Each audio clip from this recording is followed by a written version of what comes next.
Welcome to Sports Ophthalmology, a podcast for ophthalmologists and trainees interested in providing eye care to athletes. I am your host, Jared Tuttle. Join me as we hear from national leaders in this exciting subfield of ophthalmology. In today's episode, we have the pleasure of hearing from Dr. Annette Hoskin.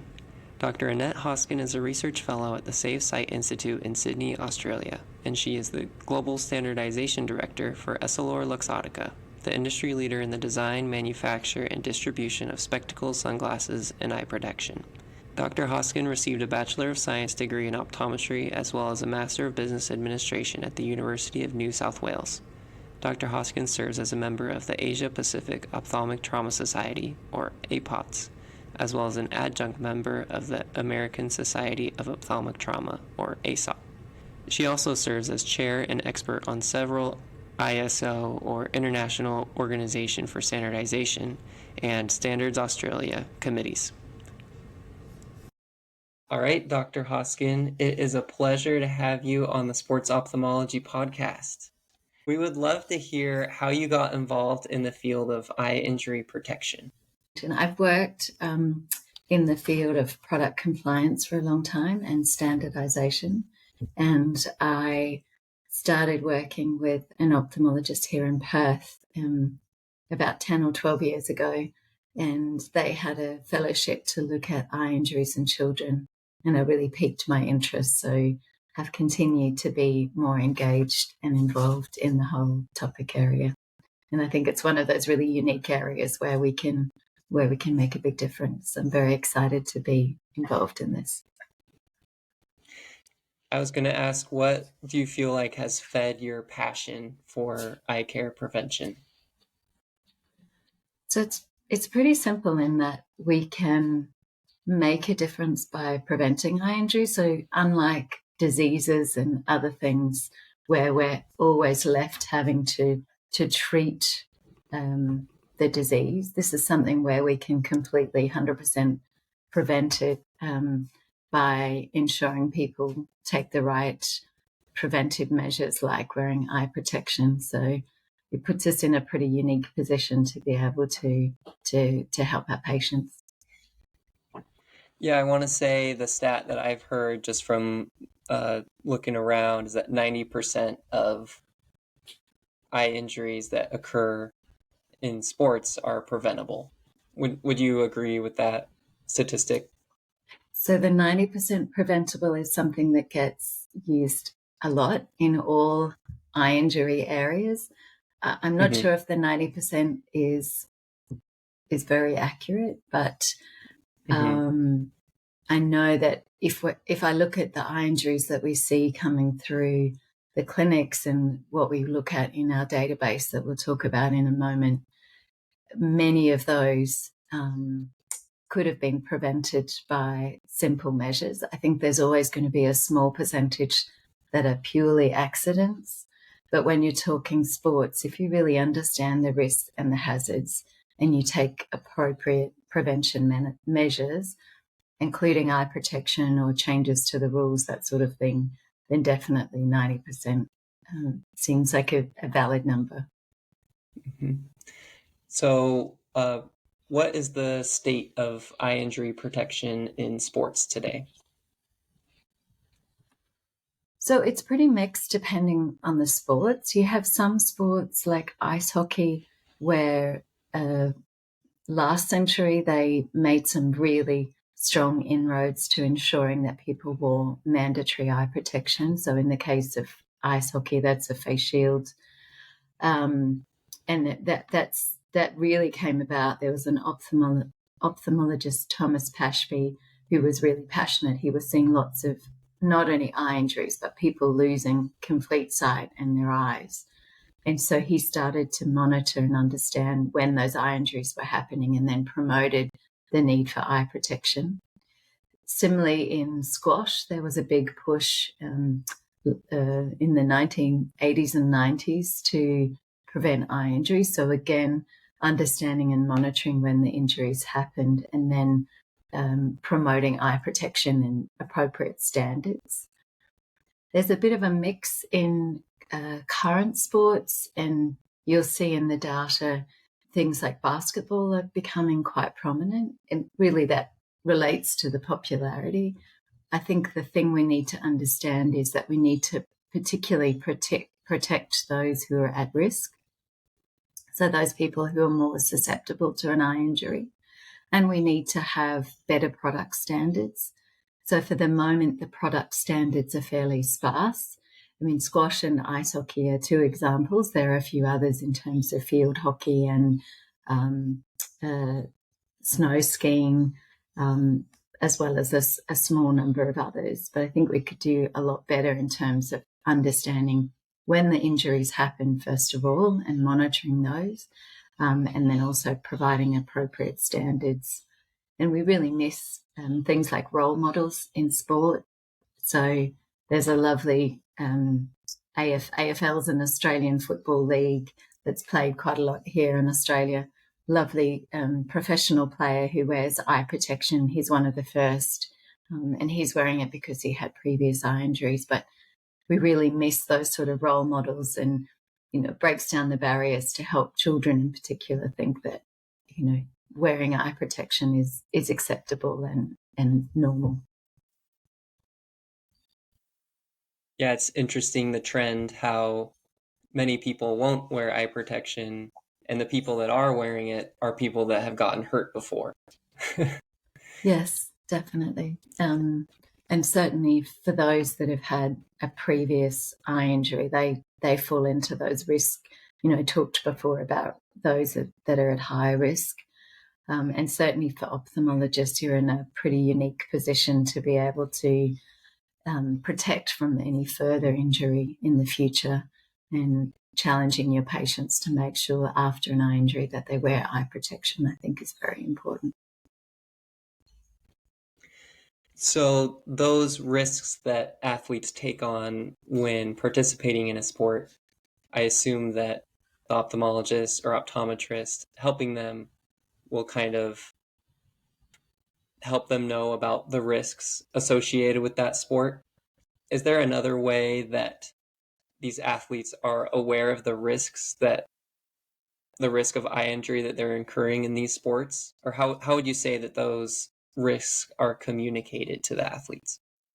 So I think you're right. I think that eye care professionals provide a really important role in helping the athletes to understand what hazards there are or risks there are when participating in sport. And really, we have an obligation as eye care professionals to be able to highlight those. So when you sit down with somebody and take a history, understanding what activities they participate in and highlighting the risks and possible preventive measures.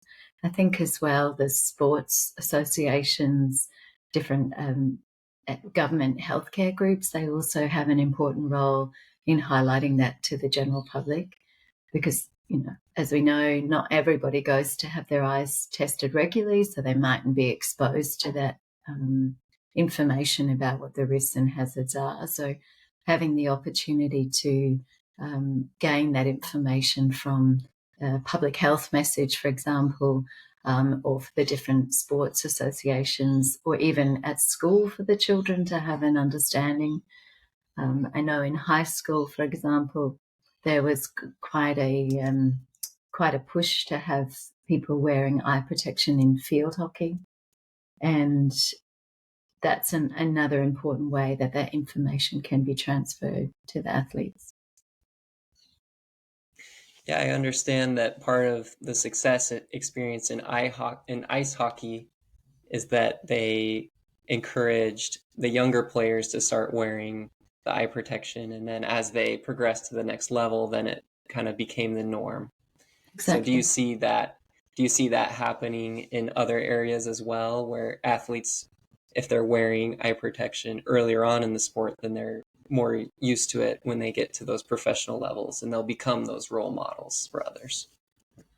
So it's interesting, because definitely that's the place to start with younger children. We can have rules in place for them to have to wear eye protection, and it helps to normalize the eye protection. Unfortunately, then what happens with professionals, with sports, even at an amateur level, often those rules then go away by the time they are playing in adult leagues or adult sports.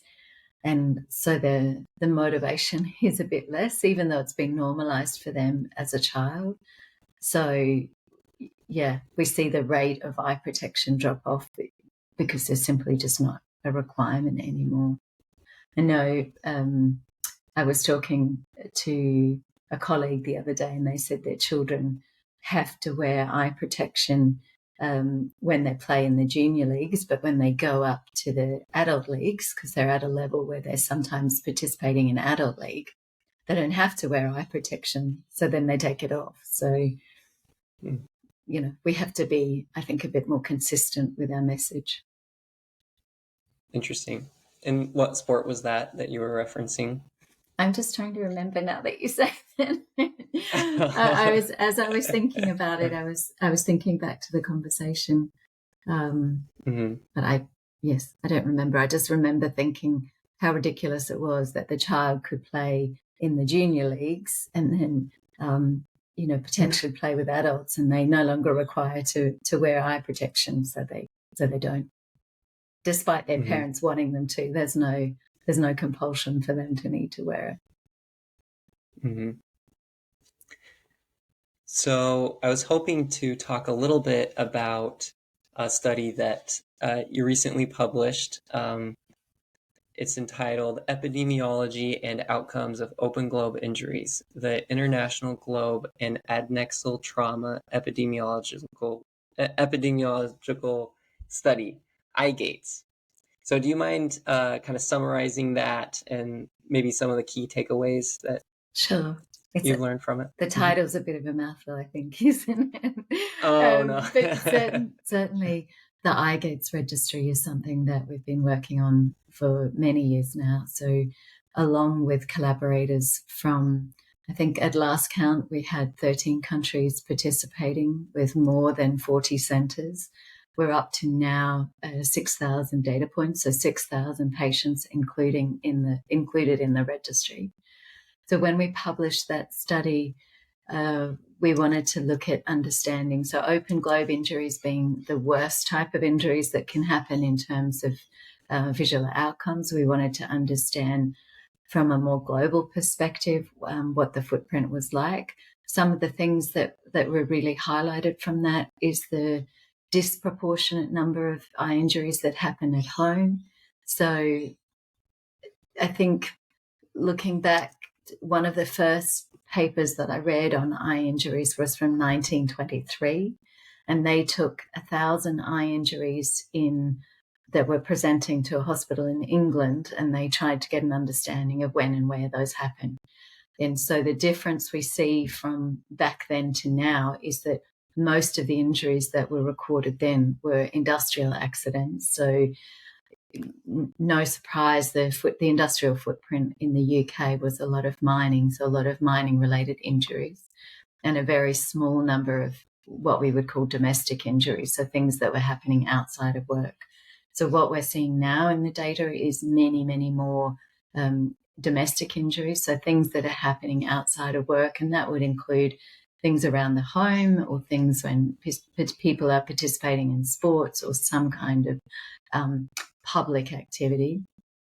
In addition to that study, we also did a specific one looking at fireworks-related eye injuries. So fireworks is a huge issue, and again, it's not surprising the countries where they have an issue because, they tend to culturally be very embedded in what they do. So places like India and China, certain parts of the US where fireworks are a really important part of, how people celebrate. So that definitely came out in the first paper, and then the second paper that came along with that, where we specifically pulled out the fireworks-related eye injuries. So as a subset of the domestic eye injuries, definitely fireworks, chemicals and other things around the home. Falls are an increasing aspect of eye injuries that we're seeing, and particularly you see a dichotomy where very young children as well as older adults who are affected by that. And definitely the older adults is part of, the changes that we're seeing in populations. So countries like Singapore, where they have a much larger adult population, we're seeing that average age skewed to a much older age, whereas some countries like Pakistan or South America, we're seeing a much younger age base in the injuries that we're seeing. So they were some of the key highlights from the paper, but really what we want to try and achieve is better real-time data for understanding when the eye injuries happen. So this is increasingly part of our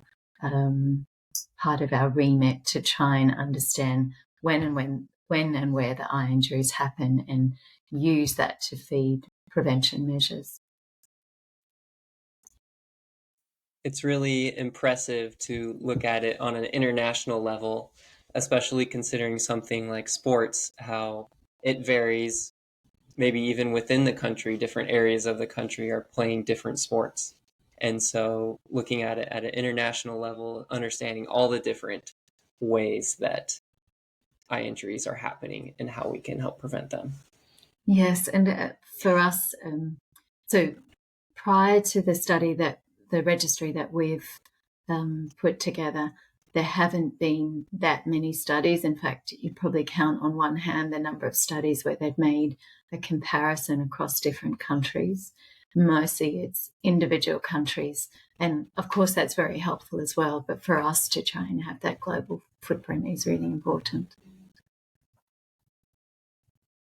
Yeah, what is something that motivated you to create this resource, this database to study from?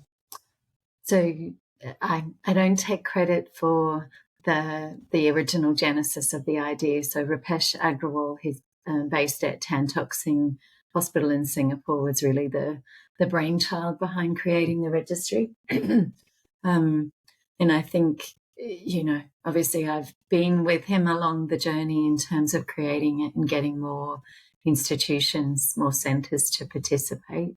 But we were seeing so many people talking about, particularly, the trauma ophthalmology societies like ASOT and APOTS. They were talking about the fact that we really need to do something to help better manage and prevent these injuries. But what was really missing was the data. And so that's why we set out to try and create this registry that has as much data as possible from as many centres as possible for us to get a good understanding.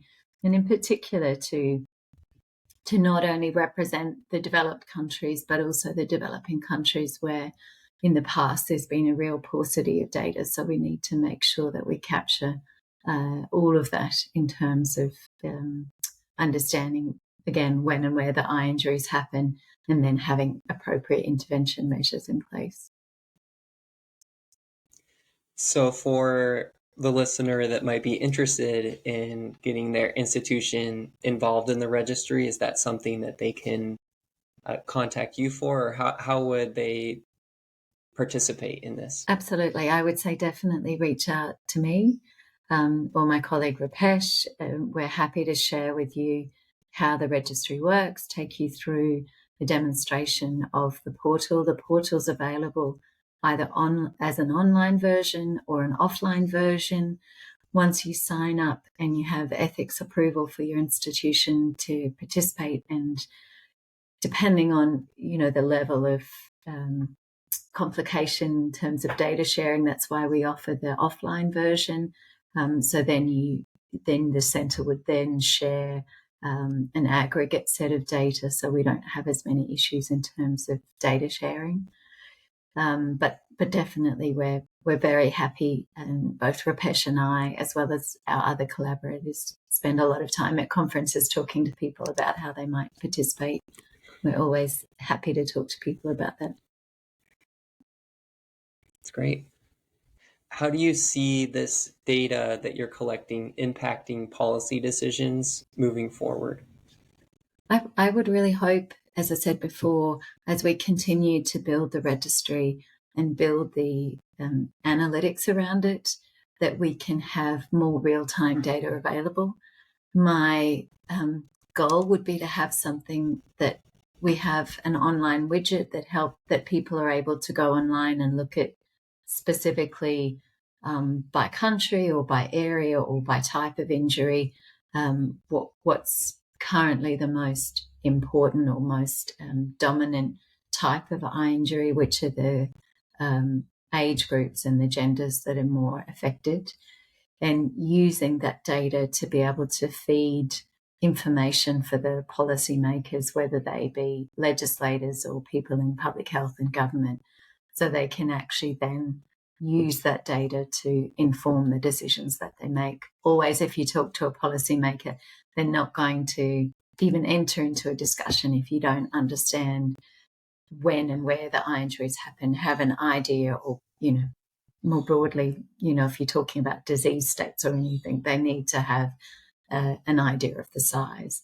And because eye injuries, compared to a disease like glaucoma, for example, it's a relatively rare occurrence. So again, it makes the importance of having these large data sets even more valuable, because it helps us to gather data from many sites.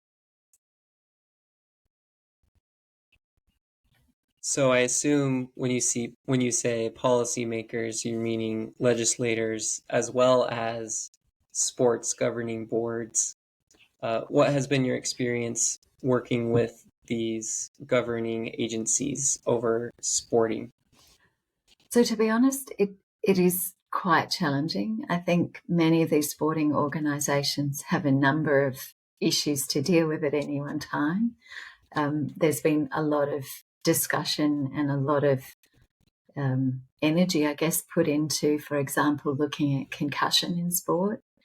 And if you try and enter into a discussion about eye injuries, it becomes one amongst a list of other things that they might be dealing with.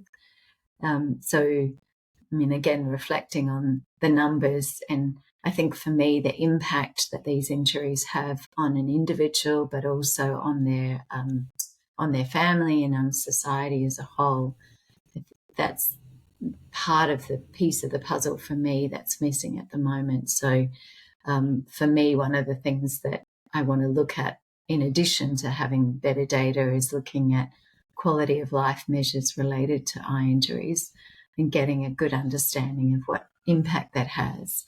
And that would help us potentially overcome that issue of this being just one amongst another, a range of potential issues that a sporting association is trying to grapple with. So trying to provide them all the data, all the information, all the solutions. So if it's us saying that you need eye protection for a particular sport, that we have a standard that's easy for them to reference, because without all of those pieces of the puzzle, it's very difficult for them to actually take it forward. So we want to be able to provide as much as we can to support them in that regard. So not only presenting the problem, convincing them that it is a problem, but also providing a solution that has some data to back it up that it's promising. Exactly. How do you feel athletes react when they use this eye protection? So it's very interesting. When we look at the introduction of eye protection, whether it be in sport or in industry, in a whole range of different areas, there's often the same concerns that are raised. So particularly if somebody is not used to wearing spectacles or anything, on their face, they might feel that the glasses are uncomfortable, that they might inhibit their vision, that they might inhibit their field of view. It's going to fog up when I'm very active and playing sport in particular. The same kind of issues and concerns have been raised over time in industry when we look at the introduction of eye protection. And I think we can see that all of those have been overcome by more effective design, new materials, and a better understanding of morphology of the wearer and using that to have a design that is much lighter, that doesn't fog up, that doesn't inhibit field of view. In fact, potentially enhances field of view. And at the end of the day, the person has to get used to wearing something on their face. But as I say, they'll potentially use any excuse not to wear it. But we've got to provide them with a product that's actually going to be fit for purpose. So again, the standards are really important, and making sure they have access to a range of different models. So the eye protection that would be right for me is not necessarily the one that would be the right protection for you. And as you'd imagine, in sports, we have the range of different head sizes and facial morphology. So making sure we have the right options available, so we can overcome some of those barriers to compliance. You've mentioned some of the standards. Do you mind explaining to our listeners what those standards mean when it comes to eye protection in sports? So in eye protection in sports, there's a range of different standards that are available for different industry or legislators or healthcare groups to refer to. So there's a range of ASTM standards that have been created by ASTM in the States. And there's a list of those specific sports that are available, as well as a more general sports eye protection standard that they have. And similarly in ISO, which is the International Standards Organization, we have eye protection for squash, skiing and surface swimming. And those standards all are intended to provide a solution that is fit for purpose. So from the wearer's perspective, it's comfortable and does the job that's intended. So the people that write those standards are experts and have an understanding of the materials and the different properties of the eye protection, but also of the hazard that exists. So they create standards to replicate the sort of hazards that might occur in the sport. So in the case of ice hockey, for example, it's literally a puck that's propelled at the face guard to ensure that it's going to meet the eye protection required. Similarly with squash, it's a squash ball that's projected at the eye protectant to make sure that the face guard is going to protect the wearer. And so we really want to make sure that those standards are going to be fit for purpose, and so that if somebody puts the eye protection on, they'll be able to be assured that they're going to be protected. And one really important example, many years ago, before they had the squash eye protection standard, there are a number of people wearing a goggle, piece of eye protection that had no lens inside. And that was completely ineffective at protecting the eye. And in fact, it had a negative impact because the squash ball was essentially focused through the lens aperture, and you ended up potentially with a worse injury than if you didn't have the eye protection. So it's important not only that they protect the wearer, but that there's no secondary hazard that's introduced by the eye protection. Got it. Thank you. It makes sense as industry innovates, ensuring that each of those innovations are a step forward rather than a step backward. Absolutely. Mm-hmm.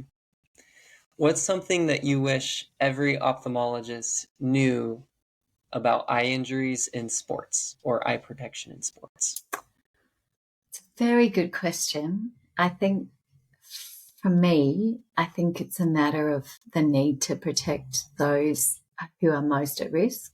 So as we talked about before, somebody who's had an eye injury before, somebody who's one-eyed or amblyopic, somebody who has a syndrome that might result in corneal thinning. Even people that are high myopes are more susceptible to an eye injury because of the thinning of the eye.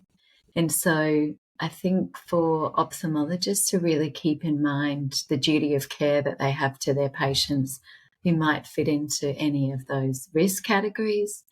And then again, understanding when you do the history taking, even if somebody comes in for something else, if they have another complaint that they're bringing to you, to have that general understanding of what they do day to day, so we can really provide that primary eye care role of protecting them no matter what it is that they do.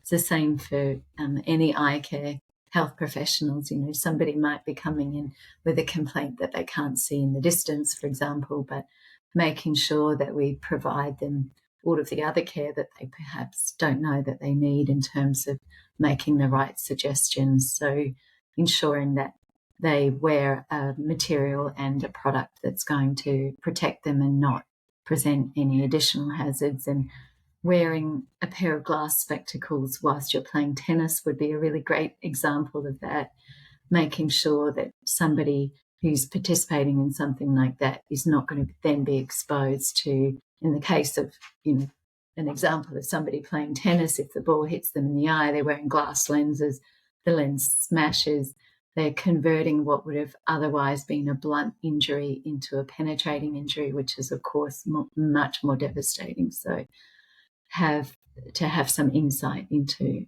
the ramifications, I guess, of those sorts of things. Yeah, I appreciate that idea of treating the whole patient, including their social history and the activities that they're involved with. Absolutely. As well as you mentioned earlier, the public health campaigns. So the coach knows if they see a child playing tennis with just their spectacles on, the risks involved with that. Yes, most definitely. Where do you see sports eye protection going in the future? You mentioned already the new design, ensuring that they're form to fit.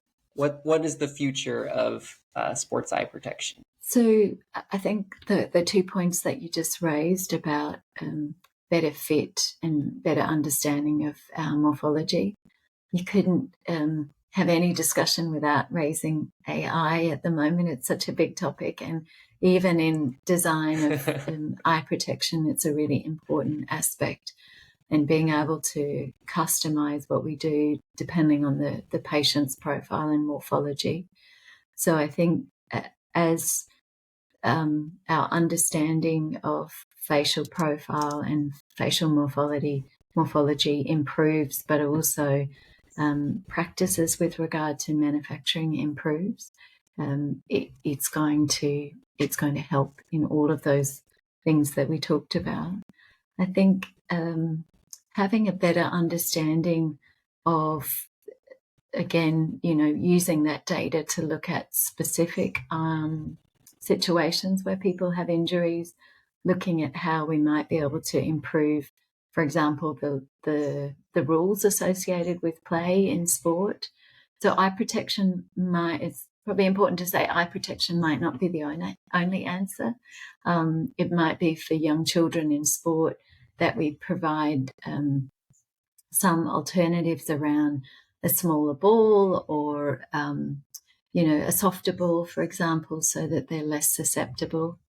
It's interesting because the group that's often highest at risk are those children that are sort of just entering into high school, and particularly boys when they start to be more aggressive. So they almost have an adult form, but they don't necessarily have the same understanding of the rules and regulations around the sport. So that's where we see a peak in the eye injuries happening, and definitely trying to work more with the sports associations to help ensure that the rules are appropriately enforced in those age groups, I think would be helpful.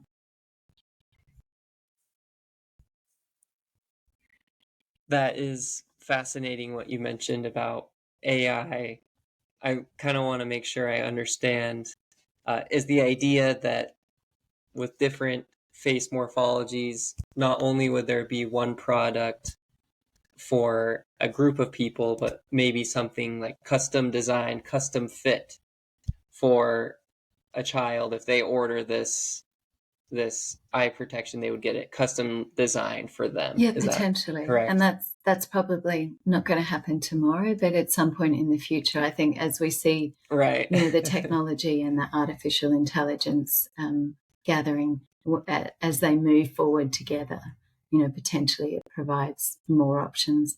And it may not be a matter of customizing to the individual, or it may be customizing to a particular age group, so that we present an option that's going to be better.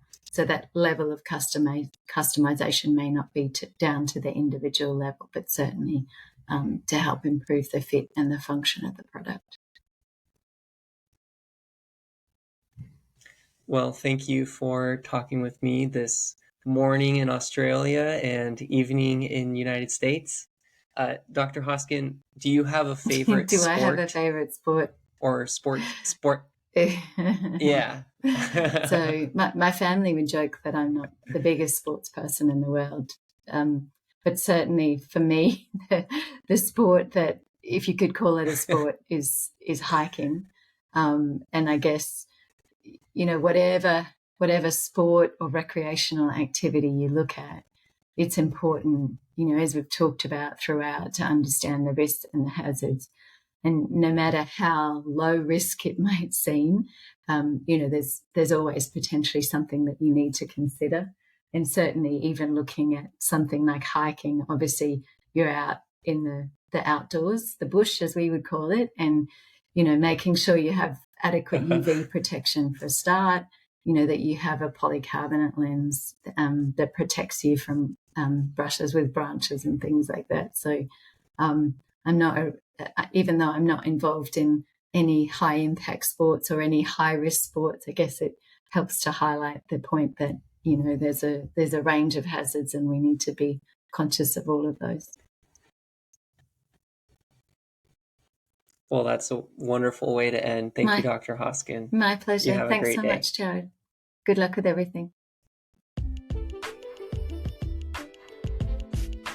Thank you for listening to Sports Ophthalmology. To stay connected and learn more, you can find us on Twitter, YouTube, and at our website, sportsophthalmology.com.